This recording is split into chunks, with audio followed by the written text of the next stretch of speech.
MP land నిధులు ఖర్చు చేయడు, పార్లమెంట్ అటెండ్ చేయడు, హిందీ సరిగా రాదు, ఇంగ్లీష్ సరిగ్గా రాదు, ప్రణాళిక వేయలేడు, ఇరిగేషన్ డిపార్ట్మెంట్లో టీచర్లు పనిచేస్తారనుకుంటాడు, ఎడ్యుకేషన్ డిపార్ట్మెంట్లో ఇంజనీర్లు పనిచేస్తారనుకుంటాడు.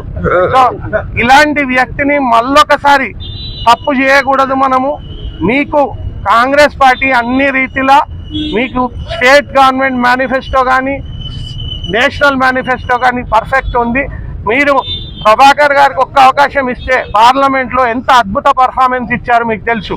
తెలంగాణ పోరాటం కోసం ఎలా పోరాడారు, కరీంనగర్ కోసం ఎన్ని అభివృద్ధి కార్యక్రమాలు, ఎన్ని ఇన్స్టిట్యూట్స్, ఎన్ని విషయాలలో ఏదైతుందో ఆయన బ్రహ్మాండంగా పనిచేశారో మీకు తెలుసు. అలాగే ఆయనకు ఒక్కసారి మార్క్ఫెడ్ చైర్మన్గా అవకాశం వస్తే కూడా మా నాన్నగారు మార్క్ఫెడ్ చైర్మన్లో ఉన్నప్పుడు ఎలా అద్భుతంగా పనిచేశారో పొన్నం ప్రభాకర్ గారు కూడా అలాగే అద్భుతంగా పనిచేశారని ఇప్పటికీ అంతా మార్క్ఫెడ్ ఎంప్లాయీస్ చెప్తా ఉంటారు. అంటే ఆయనకు ఏ అవకాశం ఇచ్చినా సద్వినియోగం చేసుకొని బ్రహ్మాండంగా పర్ఫామ్ చేసే వ్యక్తి పొన్నం ప్రభాకర్ గారు. ఆయన ఆధ్వర్యంలో మీకు ఎమ్మెల్యేలు కూడా ఏదైతుందో వజ్రాలు లాంటి ఎమ్మెల్యేలు ఉన్నారు. వాళ్ళు ఇప్పుడు మీరు నాకు ఒక అవకాశం ఇప్పిస్తే నేను వారికి తోడై కరీంనగర్కు ఒక బంగారు బాట వేస్తానని హామీ ఇస్తున్నాను. Thank you.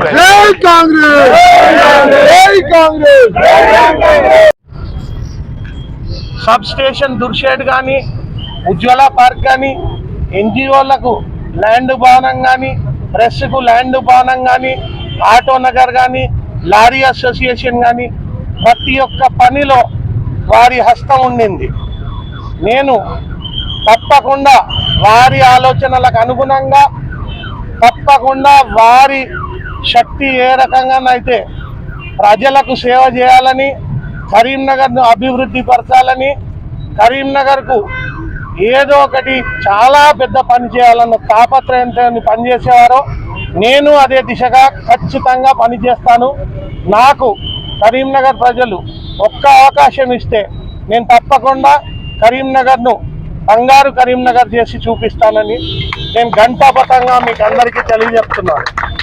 దేశంలో ఈరోజు చెప్పుకోలేని పరిస్థితుల్లో ఆయన ఈరోజు మాట్లాడుతున్న మాటలు చూస్తే ఈ దేశం సిగ్గుపడేటువంటి పరిస్థితులు ఉంది. ఎలా చెప్తా ఉన్నాడు, కాంగ్రెస్ వస్తే సంపద అంతా ముస్లింలకు ఇస్తారని. నేను అడుగుతా ఉన్నా, ఒకవేళ కాంగ్రెస్ సంపద ముస్లింలకు ఇస్తే 80% హిందువులుగా ఉన్న ఈ దేశంలో 10 సంవత్సరాల ప్రధానమంత్రి ఏ హిందువుల కొరకు ఏ నిర్ణయం తీసుకొని ఏం లాభం చేసో చెప్పు నాయన అని అడుగుతా ఉన్నాం. మతపరమైన విద్వేషాలు రెచ్చగొట్టడం ద్వారా దయచేసి మెజార్టీ ఉన్న హిందువులు ఓట్లు అడగండి ఒక్కసారి. ఈరోజు ఒక ప్రధానమంత్రి స్థాయిలో ఉన్న వ్యక్తి దేశ ప్రజలకు సంబంధించిన సంపద దేశ ప్రజలకు సంపాదించి పెట్టకుండా, దేశ ప్రజలకు ఉపయోగించకుండా ఆయన సంపద అంతా ఆదాని అంబానీలకు తప్ప ఎవరికి ఇద్దు అనేటువంటి ఒక ఆలోచనతో ఉన్నాడు. ఇలా మేము అడుగుతున్నాం, ఈ 10 సంవత్సరాల ఈ దేశంలో ఉన్న ఈ యొక్క పెద్ద భారతదేశ సంపదను ఆదాని అంబానీకి తప్ప ఎవరికైనా పేదవాడికి ఇచ్చినవా అని అడుగుతా ఉన్నాం. మొదటి దశగానే ఓడిని భయపట్టుకొని ఈ దేశంలో ఉన్నటువంటి ఒక మత సామరస్యంగా ఉండే వాతావరణాన్ని చెడగొట్టి ఇవాళ కాంగ్రెస్ వస్తే సంపద అంతా ముస్లింలకు ఇస్తారని ఒక అభద్రతాభావం. మా మేనిఫెస్టో చూడగానే లాగులు తడిసి ఇవాళ ఇది ముస్లిం లీగ్ మేనిఫెస్టో అంటారు. అరే పాంచి న్యాయ పేరు మీద దేశంలో ఉన్నటువంటి బరువు బలహీన వర్గాలందరినీ కూడా అందరినీ ఎవరెంతో వారికంత న్యాయం జరగాలని రాహుల్ గాంధీ గారు నిర్ణయం తీసుకుంటే దాన్ని కూడా జీర్ణించుకోలేని పరిస్థితులల్లా ఇలా అడుగుతా ఉన్నాం. దేశంలో 10 సంవత్సరాలు భారతీయ జనతా పార్టీ, తెలంగాణలో టీఆర్ఎస్ ప్రభుత్వం, తెలంగాణ ప్రయోజనాల కొరకు భారతీయ జనతా పార్టీ ఏమి చేసిందో ఒక్కసారి చెప్పి ఓట్లు అడుగుకుంటా ఉన్నాం.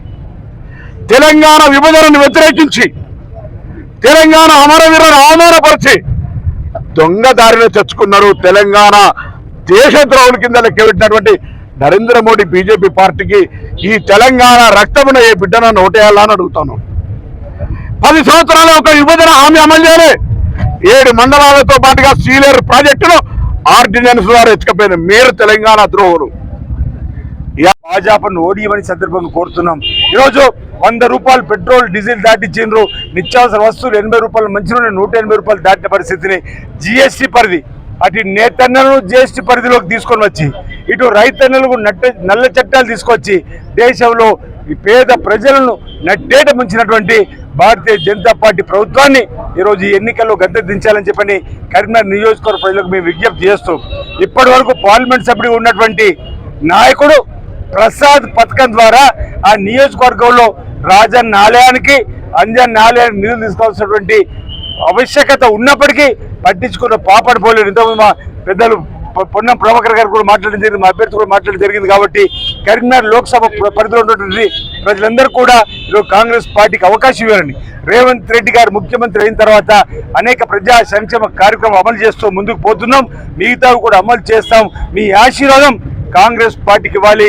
కరీంనగర్ లోక్సభ అభ్యర్థిగా రాజేంద్రరావు గారిని చేతి గుర్తుపైన ఓటు వేసి గెలిపించమని సందర్భంగా కోరుతూ ఆల్రెడీ బీఆర్ఎస్ పార్టీ ఊడ్చుకపెట్టుకుపోయింది. ఈరోజు కేసీఆర్ గారు ఊకొద్దాప్పుడు ఉపన్యాసాలు ఇచ్చి ఖాళీ అవుతున్నటువంటి కారు పార్టీ గురించి సిఇసి కూర్చుంటుంది. ఆల్రెడీ సంకేతికం ఉంది కాబట్టి నామినేషన్ అధికారికంగా ప్రకటిస్తారు. అది పెద్ద ఇష్యూ కాదు. దానికి సంబంధించి ఏదో బండి సంజయ్ అభ్యర్థిని నియమించలేకపోయినావు, ఎంపిక చేయలే. అరే ఎంపిక కాబట్టి నీ ఎంబడి నీ ఇంకో సిట్టింగ్ మొన్నటిదాకా శాసన సభ్యుడు ఈటల రాజేందర్ నీకున్న సఖ్యత లేదా మిగతా వాళ్ళందరూ ఇప్పటికే మా ఎమ్మెల్యే కంటెస్ట్ చేసిన బీజేపీ ఆయన బయటకు వచ్చారు. ఇంకా చాలా మంది నీ యొక్క నియంతృత్వం ఇక నరేంద్ర మోడీ ఎంత నియంతృత్వం నీ నియంతృత్వం అంతే. ఇవాళ మా పార్టీకి సంబంధించి అందరం కూడా ఐక్యంగా ఉన్నాం. బరాబర్ ప్రతి కార్యకర్తలు కలిసి వచ్చి మొదటి దశ పోలింగ్ తర్వాత భయం పట్టుకుంది వాళ్ళకి, అందుకే విచక్షణ లేకుండా మాట్లాడుతా ఉన్నారు. ప్రజలు గమనించాలని కోరుతా ఉన్నాం. Hi, this is Neha Shetty. Please subscribe to GK News. Hi everybody, subscribe to GK News. Please do subscribe GK News 9 channel.